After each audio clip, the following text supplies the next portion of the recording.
International Trade Focus is brought to you by GOIL and Agricultural Development Bank. Coming up on International Trade Focus, we shall take a look at the impact of digitalization on Ghana's international trade transactions. The role digitalization plays in easing the cost and time of doing international trade business cannot be overemphasized. On today's edition of International Trade Focus, we shall take a look at digitalization and its impact on international trade transactions here in Ghana. My name is Anaspio and this is International Trade Focus. International Trade Focus is brought to you by GOIL Good Energy, ADB, Truly, Agric and more, Public Elegance and Pediastic Valley Resort. Don't go away. Our focal point segment comes up next.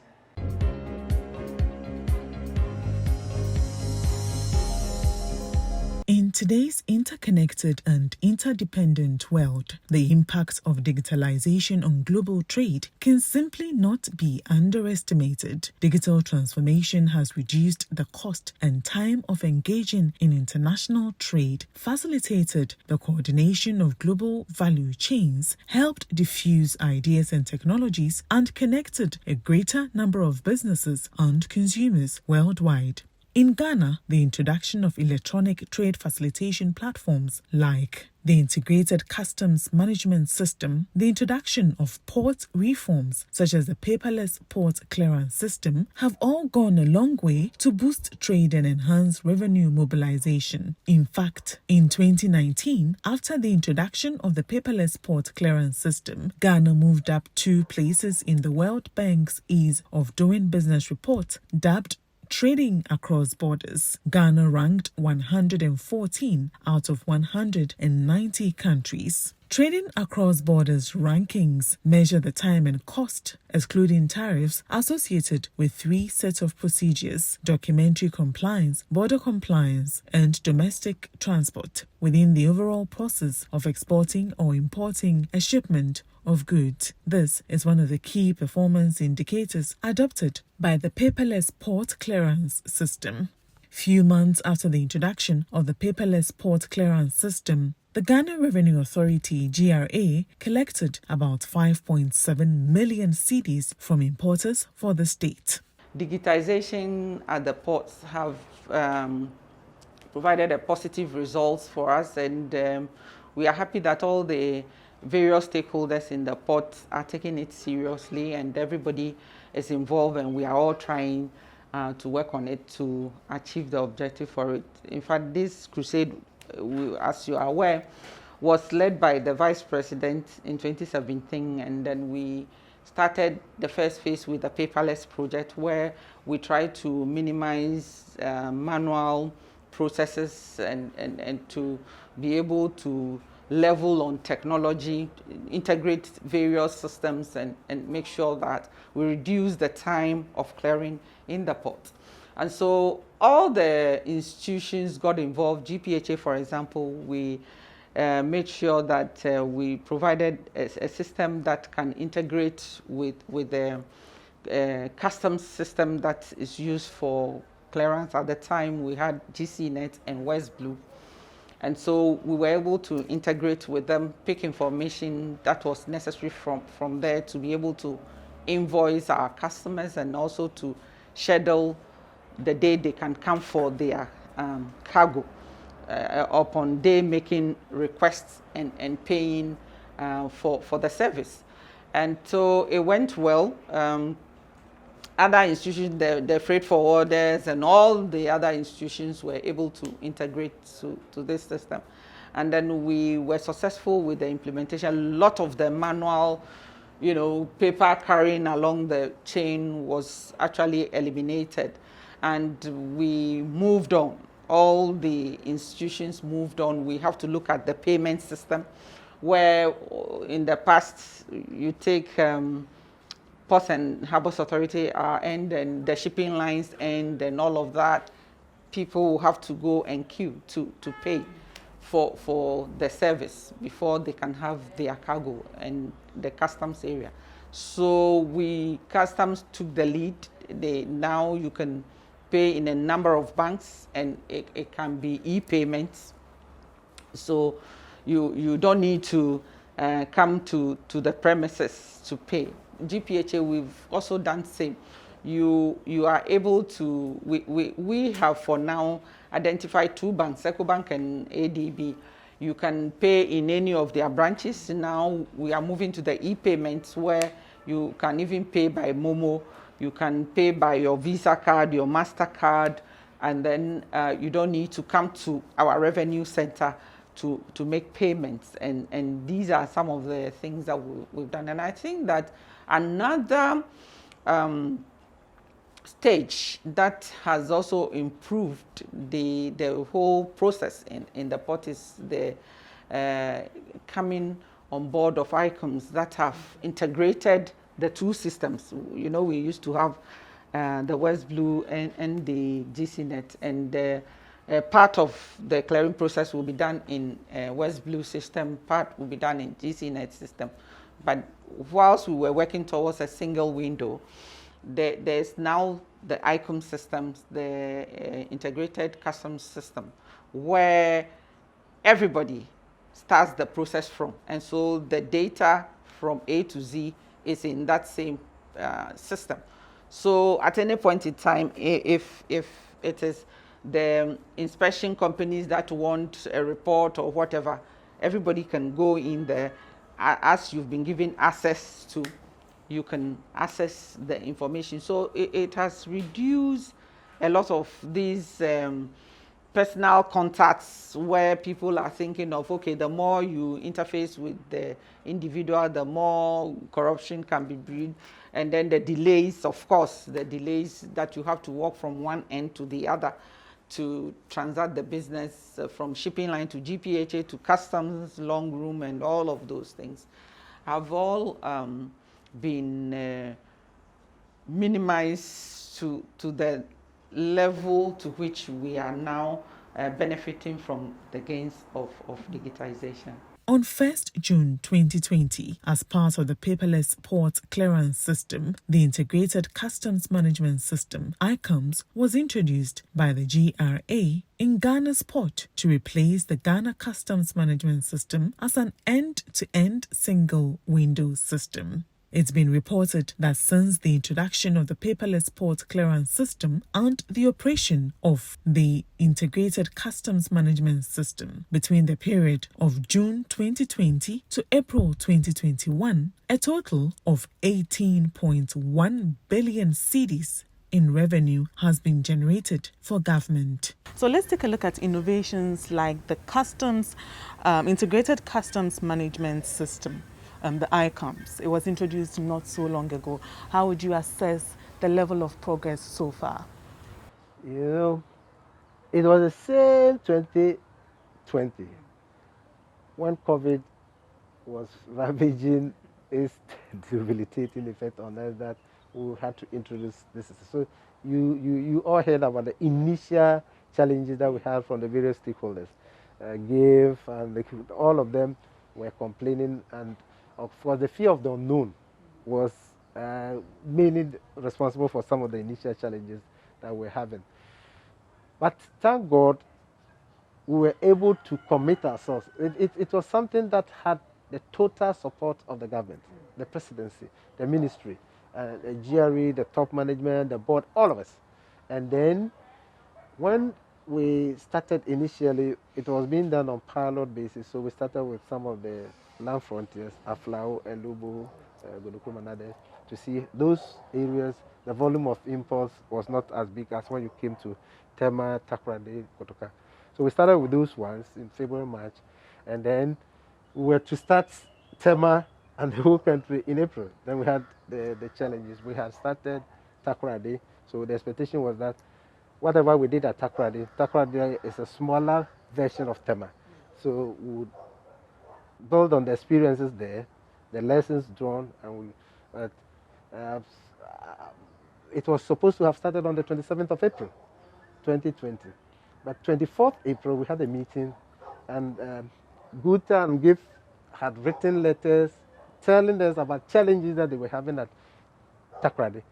So when we put our heads together, the ministry, the Minister for Trade and Industry, the Senior Minister's Office and all that, we realized that it wasn't going to be easy for us to start the implementation on the 27th of April. That was original. So some agreements were reached with GCNet and West Blues because they were the existing service providers, and then we were bringing this new system. The old system had been around for some time. People had become very conversant and familiar with them, and therefore they were more than prepared to work with those ones than this new one that they didn't know about.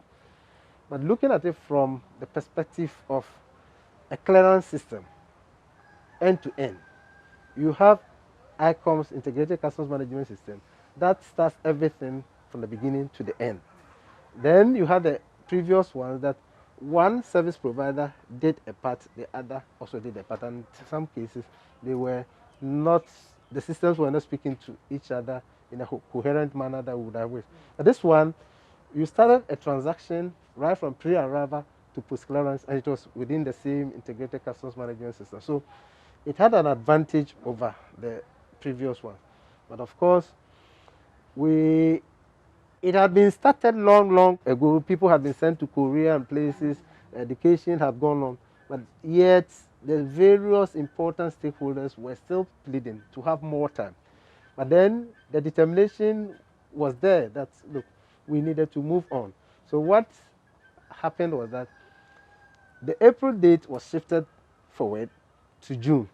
So May, importers, declarants had the option to either use the existing systems or use the new system. So what happened was that a lot of people, because they were more conversant with the old system, continued to use the old system. But some, a reasonable number, also decided to use the new system. And then they got to know that the new system was more friendly, easier, with inbuilt, inherent checks and balances that made it much more easier than they had feared. So when we also had meetings with them and we set up desks to educate them, to assist them where they had challenges, they had officers from Ghana Link and from Customs that would take them through the processes and procedures, explain to them what they needed to do, how they had to go about certain things. Then they got to know that that system, rather, was easier and faster. And so the initial resistance that would be associated with any new system was gradually removed, and people accepted, and we continued engaging them. All of us, the Commissioner General, myself, and the top level, were always with them at Tema. We were using a particular, and unfortunately, the COVID also affected its implementation because our Korean counterparts could not come down. Because of the lockdown, they were there, and if we had system challenges, we had to do virtual meetings, and then interpretation, issue of interpretation. We did it in English. We had to find somebody who would understand English and then translate to Korean and Korean back to English. So that gave us some initial hiccup. But by June, July, we're gradually stabilizing. And since then, things have been much better than we had feared. So ICUMS is now gradually stabilizing. The first phase, it was broken into phases. The first phase was to look at the existing facilities, consolidate and enhance them. The second phase, introduce new regimes onto it. And so that is what we have done so far. And if you look at the figures speak for themselves. Last year, for the greater part of the year, we were always getting at least 1.2 or 1.3 billion. From January to April, it was only in January that we exceeded 1 billion mark. We were almost 1.2 billion. In February, we were below 1 billion, about 900 or something. In March, we came there. April, it was worse. We came below 800. Then from May, when we really had started, and Takoradi and all the land frontiers were doing, and Tema was combining ICUMS and the existing facilities, we were able to pass the 1 billion mark. And since then, consistently, it's always 1.2 or 1.3, and we've managed to. So if you compare the figures before ICUMS and after ICUMS, you could see that now we are always, every month we exceed 1 billion mark. And I believe that also explains that the system is now being used fully. And as we try to improve upon it, we have our teams going around the various locations, trying to make sure that every entry point, every exit point is hooked onto the ICOM so that everything will be done electronically and we won't have any manual way of doing this. Published on 28 September 2021, Development Asia's policy brief dubbed Enabling the Digital Transformation of Global Trade in the New Normal indicated that the COVID-19 pandemic hampered supply chains and exposed the shortcomings of paper-based processes, which were slowed down by lockdowns imposed by countries. The brief recommended scaling up the digitalization of supply chains and fostering resilience in the global trading system. Here in Ghana, the introduction of paperless port clearance system placed the country a step ahead. Deputy General Manager, Marketing and Corporate Affairs, Ghana Port and Harbours Authority, Mrs. Nanesi Soderbeck, speaking at a seminar organized by the Ghana News Agency, said despite the outbreak of the COVID-19 pandemic, Ghana's seaport recorded about a 24% increment in containerized traffic, among other gains. She added that shipping lines were able to do their bookings without having to move to the port, while freight forwarders on behalf of importers could find their invoices on the system and even make payment all from their own offices. Indeed, digital reforms are not only necessary for enhancing global trade, they also play a crucial role in building a vibrant economy. Digitalization is a critical component to international trade transactions. Seamless digitalized trade would be transformational to the global economy and will make the world more secure through greater transparency and more robust supply chains.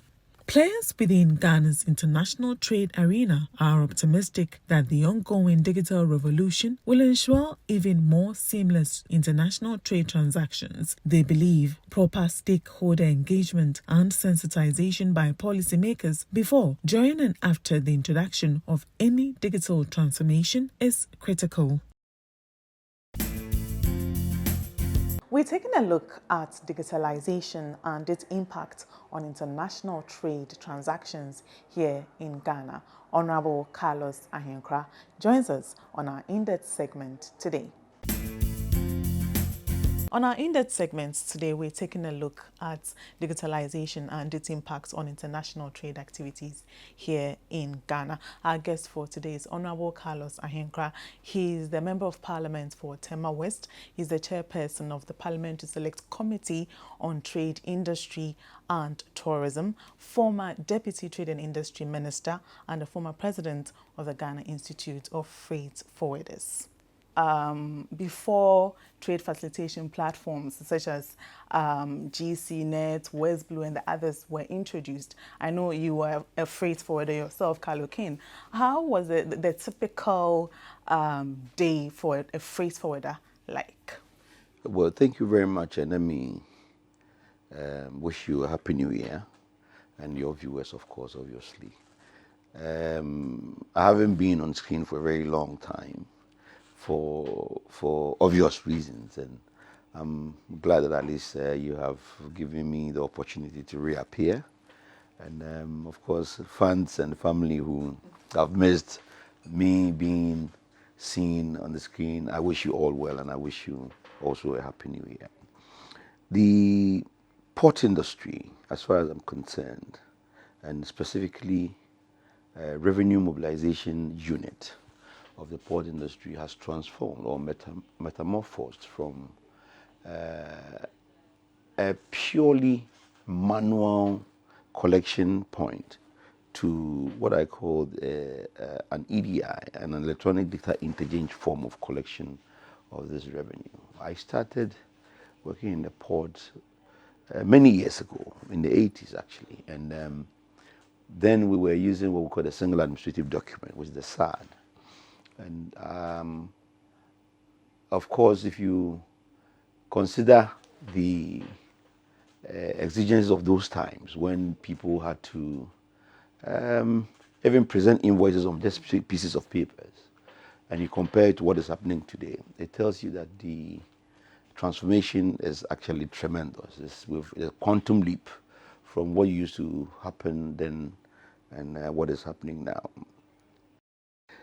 We have witnessed, of course, from a SAD, we moved to ICUMS, which was just a tiny fraction of improvement on manual collection. ICUMS gave birth to the computer, utilization of computer in the collection of or mobilization of revenue. And then we had a computer room for the first time in the long rooms of our customs collection stations, where computer rooms were, as it were, where the ICUMS documents were processed for collection of duties. I'm trying to bring us up to speed just to make you understand how the transformation has actually been effective and how it has also improved the collection of such revenues or these revenues. I can't give you offhand how much we're collecting during the SAD time, but I can tell you that the transformation has been quite exponential. And if you consider the fact that as we grow or as time lapses, we have improvement and increase in our trade discipline. It explains the reason why revenue too has shot up. But we cannot discount the fact that digitalization has become a far-reaching reason why our revenues have actually increased up to this point. Today, as we speak, or from ICUMS when we came to the GCNet system, which we call the electronic data interchange era, where we used, computer programs, or let me say software, to do our collection, where we call something like a one-stop shop, that you enter a system before you exit, you are done with everything that you're supposed to do as far as revenue, payments, and collection is concerned. Then beyond the GCNet, which started the EDI, we now have ICUMS, which is a Korea Kupia Unipass system, which of course has come into revolutionize collection of these monies. I believe that a lot of us have been vindicated, or many people who, before the inception of this Unipass, had issues or problems, have come to accept that, yes, we're moving from good to better. I have always said that the introduction of GCNet was the best thing that could happen to revenue generation of this country. And it's almost, a quadrupled collection immediately was introduced in the year 2000, and showed some good transformation increases from that time to when it was changed to Kupia. And when Kupia took over, it also even came to, as it were, beat our imaginations as to how we could move so much up in collections of this money. It's all got to do with digitalization. And once we decide to live in a digitalized world, I can tell you that that revenue to GDP ratio, which has always been our headache, will be corrected. Mm-hmm. Now, Honorable, you touched briefly on how business was being transacted then before Asakuda and all the others were introduced, and now GCNet, ICUMS, and all the others were introduced. Let's delve deeper into the impacts that it had on the time and cost of doing business. Well, like I said, you cannot compare the 80s to the 2000s. The 80s, even if you compare the number of traders that were doing imports as compared to what we have today, you realize that the numbers are very, huge as far as today's, trading is concerned. Yes, collection or revenue targets during those times, of course, cannot be compared to now when we have increase in population, we have increase in trade market, and we have also the fact that people are moving more into imports and export than into manufacturing. So it stands to reason that collection during those times, of course, certainly cannot be compared to what we are doing now. But by and large, you would say that then the cost of living was also lower than what we have now. Cost of goods and services was far cheaper than what we have now. And it is to be expected as we grow, as we move on in life, what you used to pay for goods and services at a certain point will not be the same going forward. So basically, yes, you are right in saying, in asking that during that time, what was the cost of doing business and how is it today? Certainly it will not be the same. But would you say that the introduction of some of these digital transformational tools, I would say, has sort of fast-tracked the time? For instance, in the past, you spend, say, 6 days or weeks clearing your goods. But with the introduction of certain platforms, things are a bit faster. That is what it is today. During the SAD or SAD period, you could spend about a week in a long room alone. When it improved to, or when it changed to ICUMS, you could spend, let's say, 4 days in the long room alone. But when Jesus came in, you could use 30 minutes. You see, and now the pressure shifted from the customs area to the shipping lines area because they didn't have, or they were not ready with an equivalent electronic, data exchange response to meet what GCNet was offering. So there we also had a challenge there, and gradually they also fused or plugged their system to meet up with whatever speed that GCNet was traveling. Then ICUMS came in. We all know the difficulties, and now it's even far easier. You sit in your office or anywhere in this world, input your declaration because you are a declarant, and within a matter of minutes, it has been attended to, and you receive how much you have to pay. In fact, before the declaration comes back to you, the BOE, you call a bill of entry, comes back to you, your duty and everything is calculated, and you're asked to go and make payment. That I call a better transformation than today. And I also highlight one of the good things that all this digitalization has brought up. I don't know if you recall, but recently in the newspapers I saw somewhere that some revenue collections by one bank has been transferred into certain accounts, which has been identified by the security or the security agencies or customs, I don't know, one of them, and they are tracing those monies. This is something that I've been mentioned since ICUMS time, that reconciliation between the collection agencies and GRA, how was it done? Was it on a daily basis, weekly basis? How often? Because customs proper is not sitting at the collection point where money is paid. It's being paid to a certain bank. Now, that bank that is collecting the money, what arrangements or what collaboration do they have with the revenue agency authorities to, as it were, align with a reconciliatory procedure?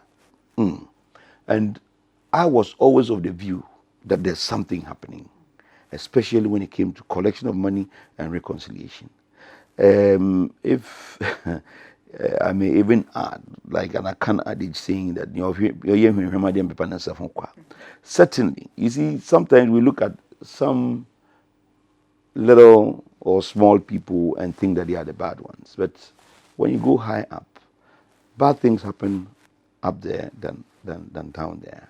And I have been vindicated because in many of the lectures that I have given in places, I always mention that I suspect that the revenues that we are not meeting or revenues that we are not increasing, part of the problem is from the collection point. And somebody has to do due diligence, proper auditing to see if the collections that are being made on behalf of government, on behalf of the revenue authorities, are properly accounted for.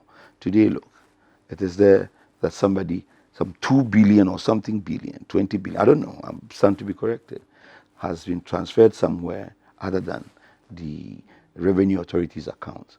And I know that if you even want to go far back, we'll see wonders.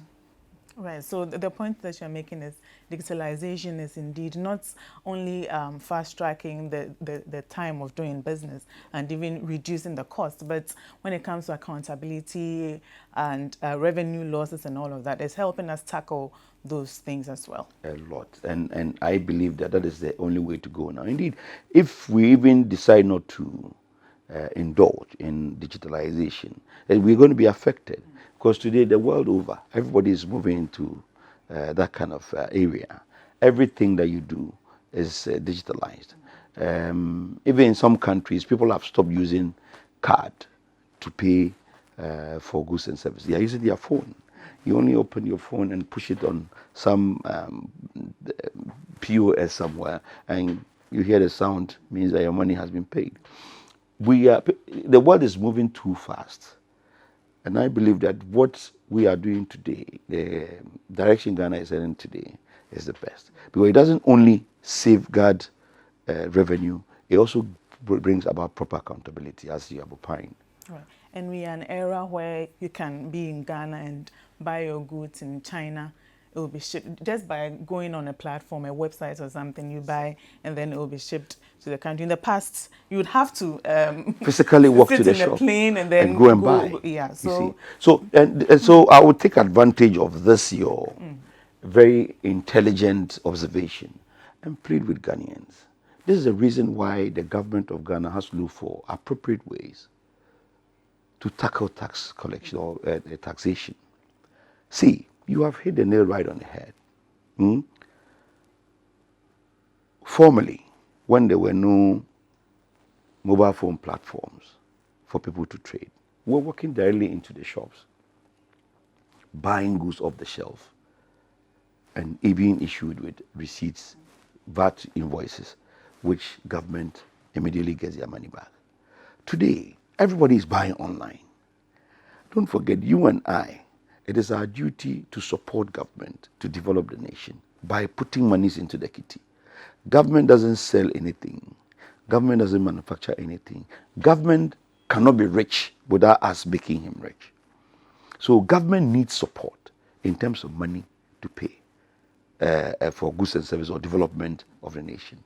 Now, if everybody now is leaving the shops and selling online, how does the government get the income tax? How does the government make the VAT? And government is losing large revenues in this direction more than anything else. Why? Because today everybody is trying to move digital. For example, formerly when you enter people's shops, when you buy anything from their shop, they issue you receipts, write it physically and tear for you. So at the end of the month, when the VAT man comes, they do their calculation. Today they are using POS, point of sale device. So as soon as you pay the money, then they tear something for you. It's not a VAT invoice. Assuming government doesn't find a way to enter that point of sale device and make that 15% or 17.5% his own, people will always be selling and keeping the money. So it means that as time changes, as development progresses, government has to look for very innovative and creative ways to also make the money. Otherwise, me and you will suffer. Just imagine if government doesn't have enough funds and he cannot get drugs into our hospitals.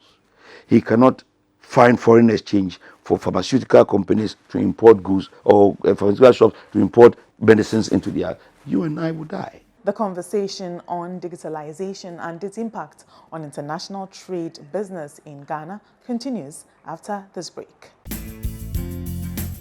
A warm welcome back. If you just tuned in, you're watching International Trade Figures, and this is our in-depth segment. We're taking a look at digitalization and its impact on international trade transactions here in Ghana. Honorable Carlos Ahenkra is our guest on our in-depth segment today. The conversation continues.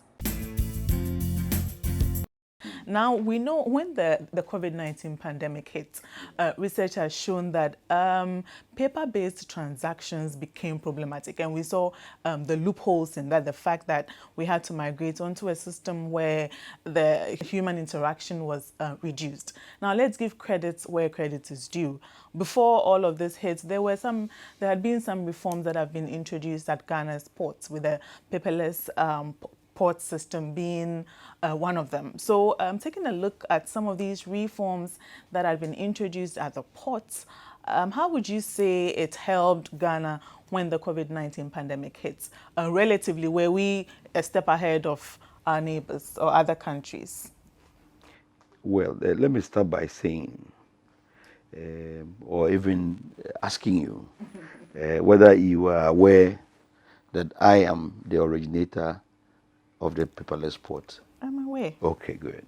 So, and I'll give credit to the Vice President for the confidence reposed in me to give me that wondrous opportunity to help Mother Ghana. Now, the idea is simple. If people decide to sit at one point without making any move, without changing their methods, they will never develop.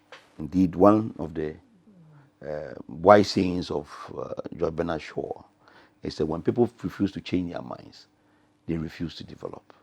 Development always comes with changing of mind or change of mind. So at the point, we have to decide to say, look, enough of this is enough.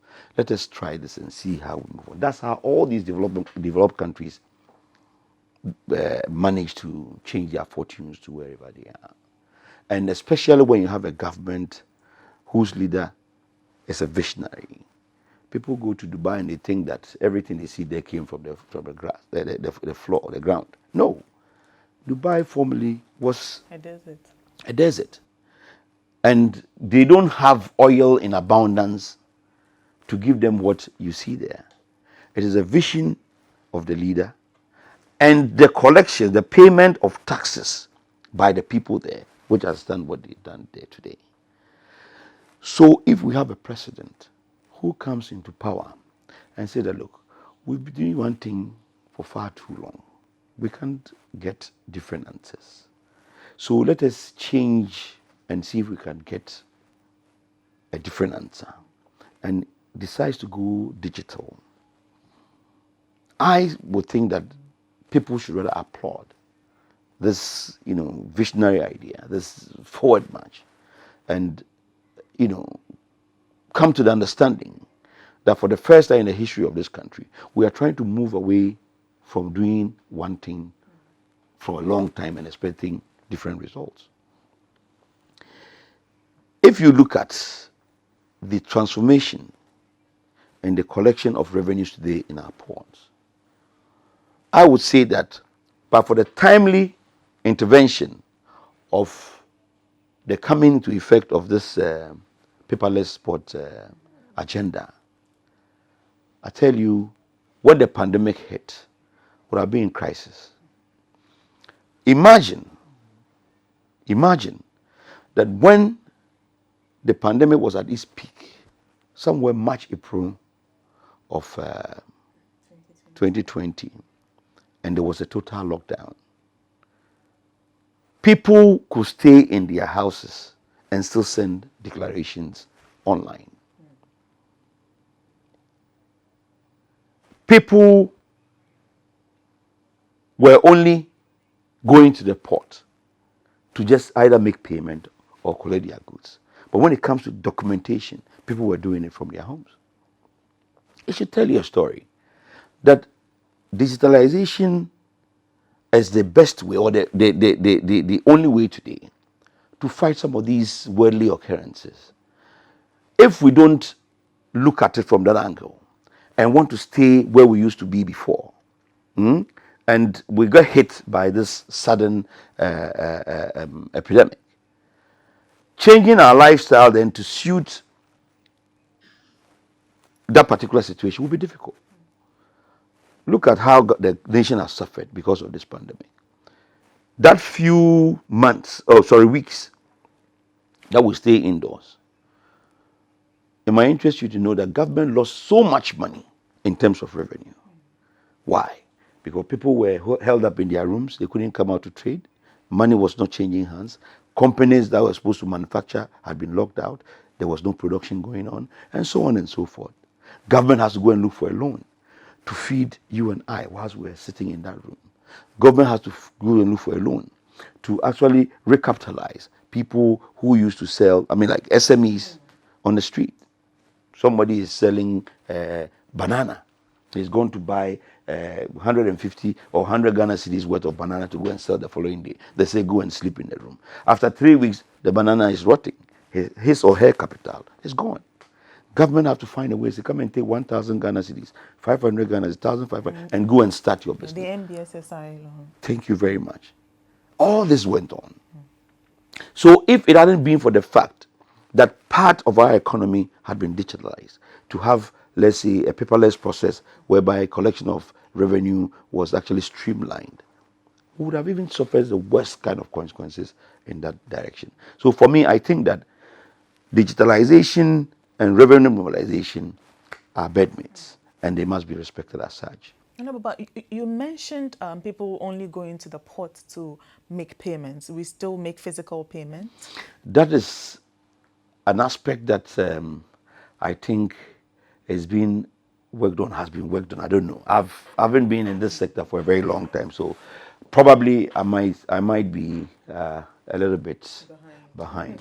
But as far as I'm concerned, I know that the Ghana.gov the government of Ghana has created a platform whereby digital payments for revenue in the ports, in everywhere, government sector, has actually come on stream, has been established to receive these payments. And like I said, this pandemic has taught us a lot of lessons, and it is actually acting as a catalyst for the government through the vice president to digitalize this economy as quickly as we can. Also, competition, they say, breeds a lot of improvement. Formerly, when we were doing GCNet, only 2 banks were allowed to collect government revenue. Today, with ICUMS, almost every bank in Ghana is entering into the fray of collection of revenue. And because it has been open to all of them, now they are competing among each other so much that there are some of the banks that if you bank with them, you can sit in your office and make payment without necessarily having to go to a long room to make payments there. This is what we call development in digitalization. And taking advantage of the digital trends too. Exactly. So basically, by and large, I'm sure that we will come to that point where probably even you and me, when we are talking to each other, it will be in a digitalized form. So let Ghanaians be rest assured that the direction that we are going today, the best digitalization that will even happen to us is the port reform. And it has shown clearly by the revenue mobilization that the amount of money, the quantum leap from the previous during this time to this new one, digitalization should not be toyed with. It has really come to stay.